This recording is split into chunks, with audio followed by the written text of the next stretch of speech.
Aside from simming, scouting, checking player progression, checking the standings and goalie rotations, nothing really would have happened in the episode I was going to put up. We didn't really get any offers at the trade deadline, so the roster remained the same. It would have been a really boring episode. And as it is, making a GM mode series entertaining and engaging is hard enough. God knows I'm not even close to mastering that ability. I don't know if anybody is, especially over a long period of time. But let's get back on track here. We're skipping ahead to the end of this season and we're getting right down to business. Quickly, the opening clip was of our captains. Now I mentioned this in the comment section of the last video, but in case you missed it, number one, I didn't want to mess with the morale system any further, so we left Jaskin, Lindholm, and Hansen as our trio of alternates. And number two, before the start of the next season, once we are in the preseason and the roster is set, I'll be putting up a poll on the video where you guys can decide the next captains of the Vancouver Canucks. We won't do it until the beginning of next season because our roster is going to be massively different than it is now. With all that said, you've seen the stats in the background, you've seen some of the player progression, and you've seen that we have finished dead last in the standings. So quickly, let's go over the playoff tree, the awards, and then we will get into the 2016 NHL Entry Draft.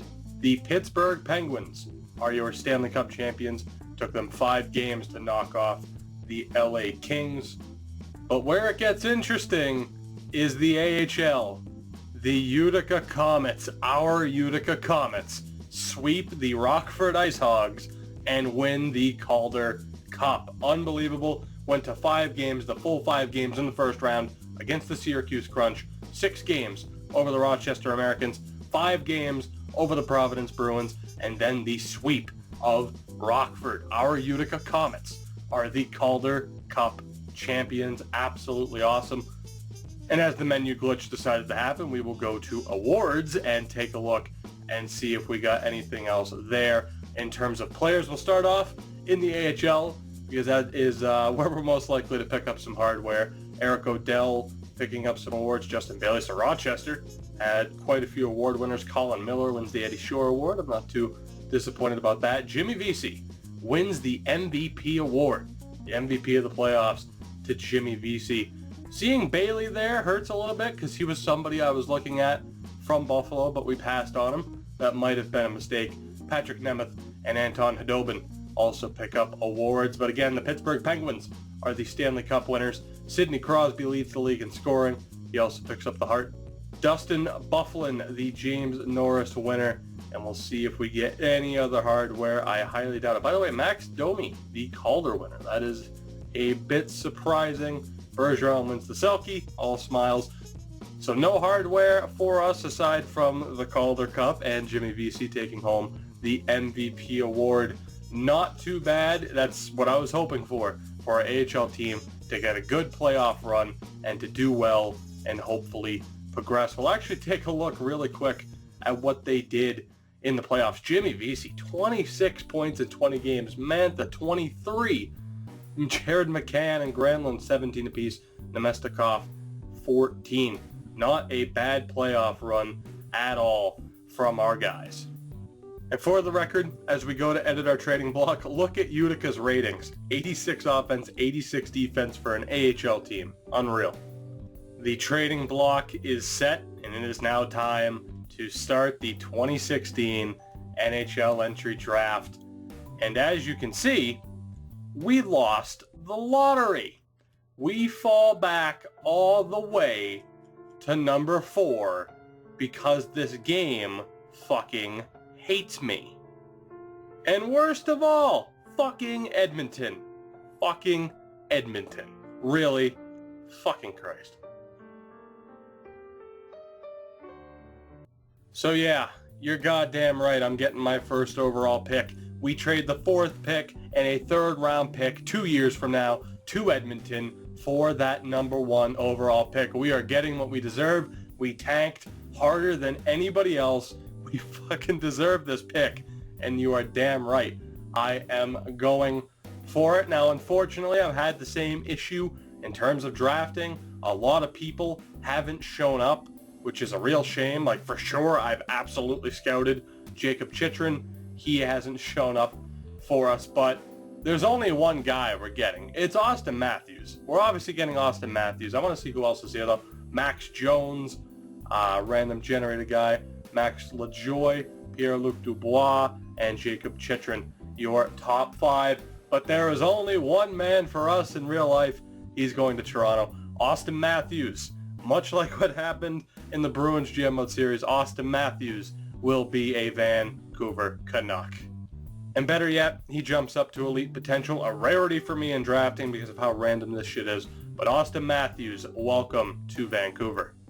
Now call me out for this being an unrealistic trade, but after some of the hell I went through, particularly in the Boston Bruins GM Mode series, I don't really care. Spot me this one. I wanted this. We trade our first round pick in 2018 along with Sutter and his ridiculous contract, and Olsen, a prospect who might pan out, for the number 2 overall pick from the Washington Capitals. I changed my mind. I want another first round pick, and I want somebody else.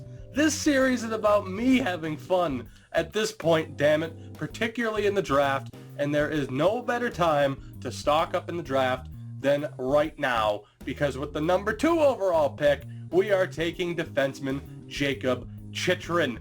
Thank you very much. This series just got a lot more fun for me. Matthews and Chychrun, 2 elite prospects.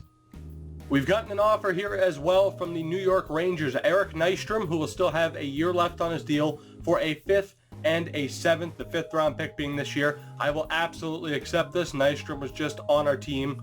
Again, we acquired him for his salary cap hit. It shouldn't be too big of a problem going forward. We also get an offer from the Pittsburgh Penguins, and this is unreal. I cannot believe this offer. A 3rd round pick, our 3rd round pick this year, and Derek Dorsett for their 2nd round pick and a 6th.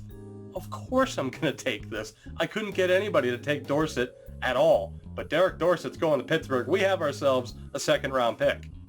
We've reached the end of round 1, and for once I want to go back through and see what happened. Quick side note, the Rangers also get Francois Beauchemin from Colorado. Jones ended up being elite potential. LaJoie ended up being top 4, so we dodged a bullet there. Jake Bean, top 4.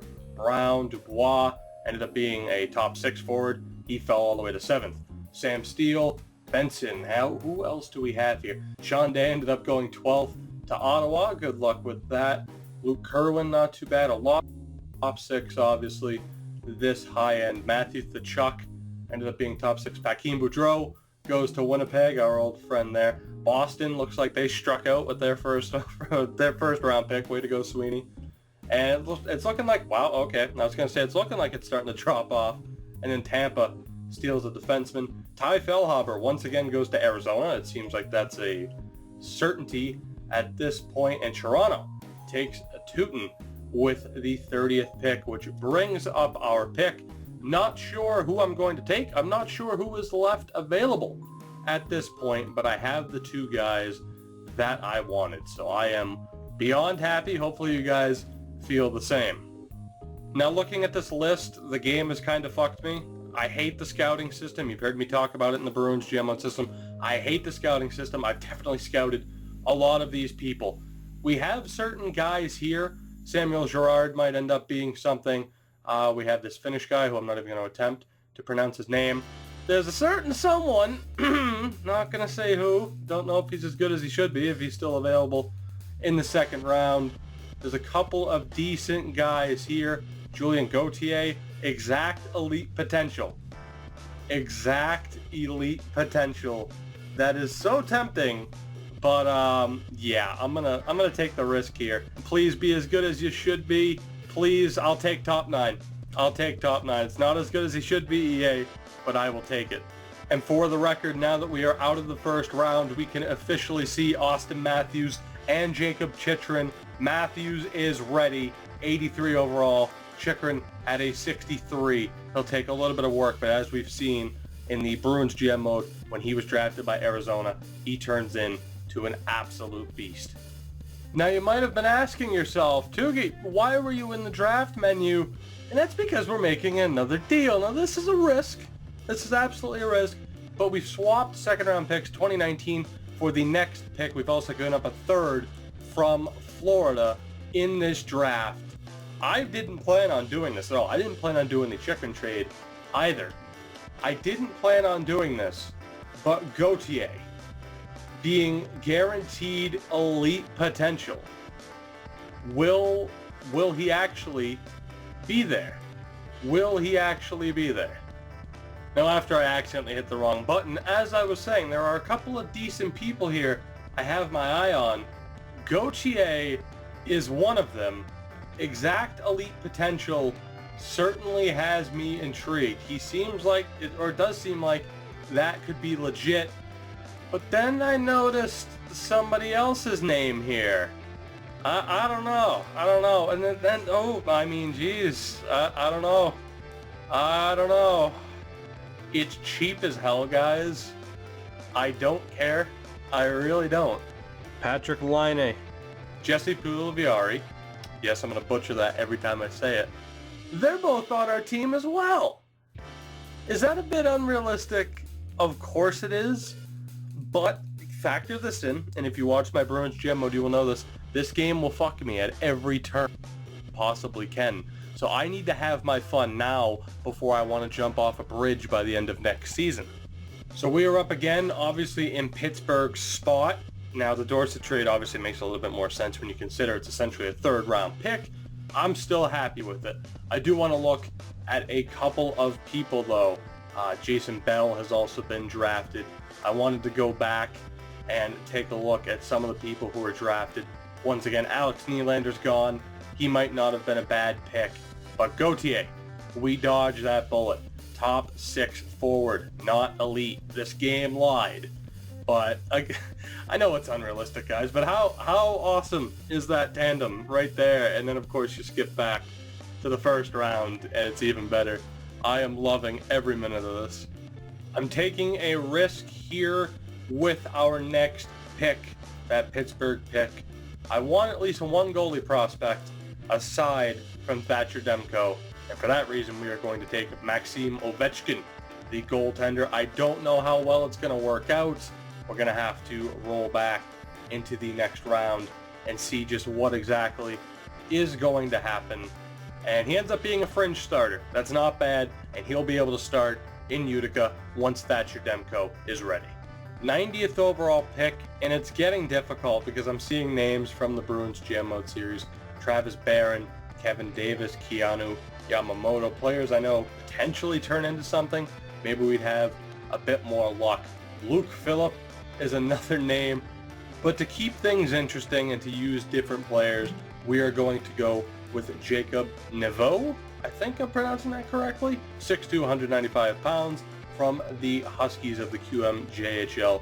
We will see if he can be better than what his projected potential is, because again, we've had a massive issue with the scouting. We do have 2 back-to-back picks, so that is very helpful. If this turns out to be a flop, which it's not necessarily high top 6, he could turn in to a decent low top 4 potential.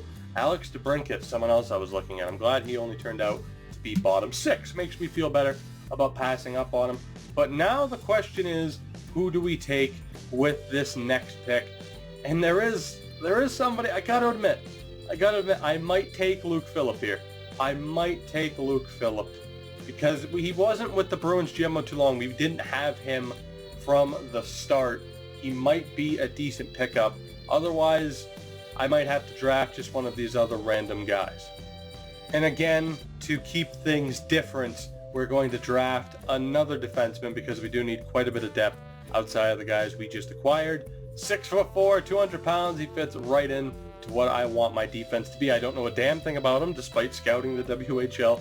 Brady Puteau, if I'm pronouncing that correctly. That's hilarious if that's actually his last name. Please be better than AHL top 6. Please, I am begging you. EA, how many times do I have to hit the goddamn button? 7. Not ideal for a 4th rounder. Not too bad though. With our next pick, it's a little bit risky, but again, due to the scouting being broken, we have to hope he's a little bit better than his potential. Maxime Fortier, come on down. You are the next Vancouver Canuck, your bottom 6 potential. If he was AHL potential, I'd really feel like that was a failure of a pick. With our next pick, we are taking the Swede Philip Karlsson.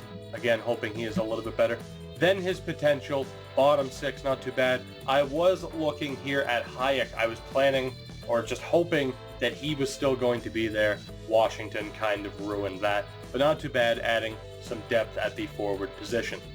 Our next pick is another effort to avoid drafting somebody we've already had. It's going to be Matthew Hotchkiss. Hopefully he is at least better than bottom 6. He's high bottom 6. He has potential to grow into a top 9. Not too bad. I've gotten burned so far here in the 4th round. I've gotten burned by drafting certain people, and this is going to be my one redraft. I'm going to take Auston Strand, who we of course took in the Bruins GM mode. I just don't have a good feeling about the other players, and I might be wrong about that, but Auston Strand is going to be the only guy. He does end up being 7th deep potential. We have back-to-back picks, so we're saved by that. Swung and missed a little bit with Strand. Hopefully he grows to be top 6, but I don't know. There's something about these batch of prospects that just doesn't seem right. It doesn't seem right. Just something seems off. But we are going to have to take one more. And with that, we will probably take the guy here who keeps getting listed at the top. And at the time, that was the Swede Ludvig Elvinus, not sure. But he is going to be our next pick. Hopefully I'm proven wrong. Hopefully he's top 9 or something like that. He's a bottom 6 forward as well. Not the best 4th round for us, though, with all of these picks, but it does get us that depth. With our next pick, I know it's one letter off, but I don't care.